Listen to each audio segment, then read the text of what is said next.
Hi guys, કેમ છો બધા? મજામાં? આઈ હોપ બધા મજામાં હશો એવી આશા સાથે આજના દિવસની શરૂઆત કરીએ.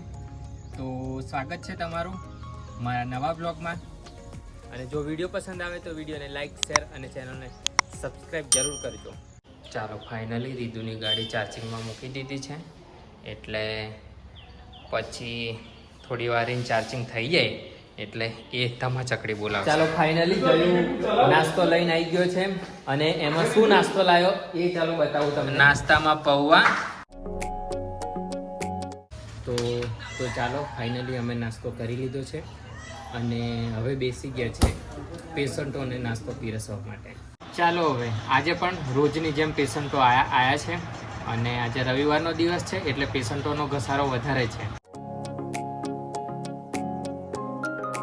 તો આજે ફાઇનલી રીદુને ગાડી ચલાવવા આપી છે બહુ દિવસની. 21 તારીખની લાયેલા છે ને આપણે, અને લગભગ થયા દિવસો 15-20 દિવસ થઈ ગયા પછી એને ગાડી આપી ચલાવવા. હા, શાબાશ શાબાશ. હવે શું કરવાનું?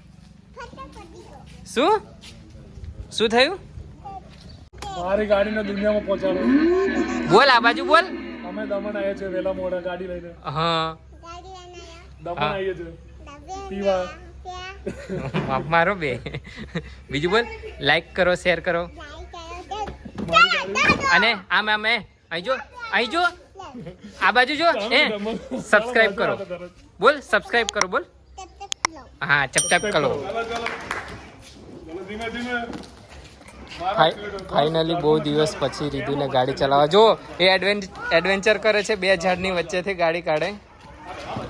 વાહ વાહ વાહ વાહ. ઉપર ઉપર ઉપર.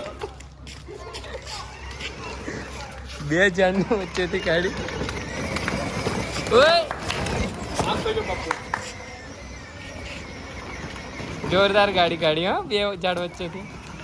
બસ એ બાજુ વાળી દીધી. અરે વાહ વાહ, 4x4. હાય બાબુ. લાઈક આમ કર, લાઈક, શેર અને સબસ્ક્રાઇબ કરો. Thank you Babu. એક પણ પેશન્ટ છે નહીં એટલે હવે 1 વાગ્યાનો ટાઈમ થઈ ગયો અને જઈએ જમવા. બાય, બધા જમી લેજો. A few moments later. ચાલો, 2:30 વાગ્યાનો ટાઈમ થઈ ગયો છે અને પાછા આપણે પેશન્ટોને દવા પીરસવા માટે બેસી ગયા છે. તો ચાલો, જો સવાર સાંજ જમ્યા પછી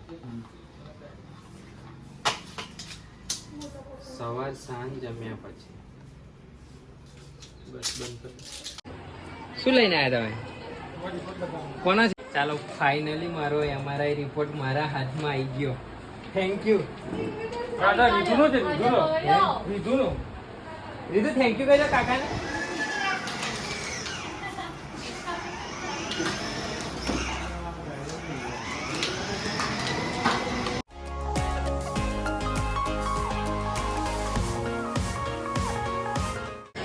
ફાઇનલી રીધુ. હા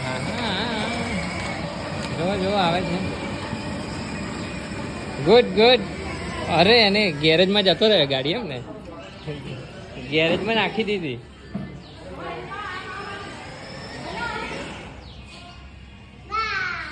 તો આજે પેશન્ટો ફૂલ હતા. રવિવાર અમારો પૂરો થઈ ગયો અને જો અમારા ચહેરા પરથી ખબર પડતી હશે કે કેટલું કામ કર્યું.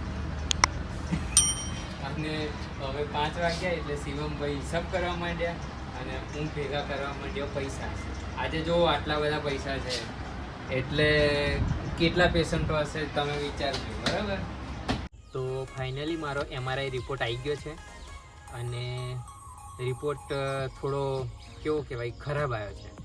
પહેલાં કરતાં વાસ્ક્યુલર નેક્રોસિસ વધી ગયેલું છે. પહેલાં સ્ટેજ 2 હતું અને હવે સ્ટેજ 3 થઈ ગયું છે. સ્ટેજ 3 ચાલુ થઈ ગયું છે.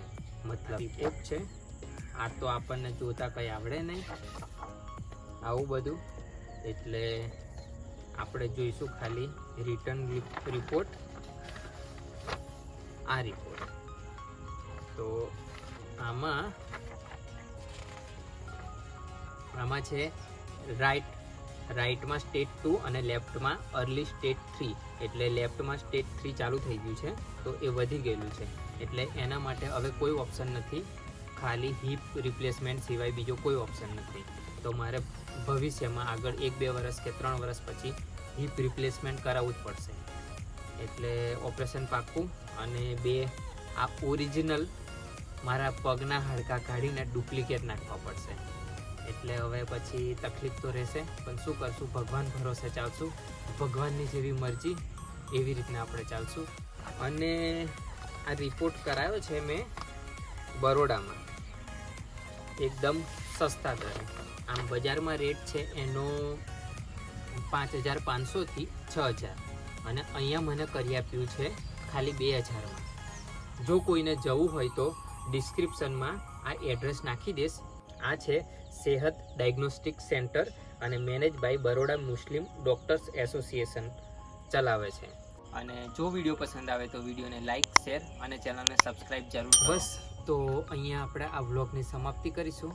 મળીએ બીજા બ્લોગમાં. ત્યાં સુધી બધા સારાવાના રહો એવી આશા સાથે આજના દિવસની સમાપ્તિ કરીએ. થેન્ક યુ અને બાય.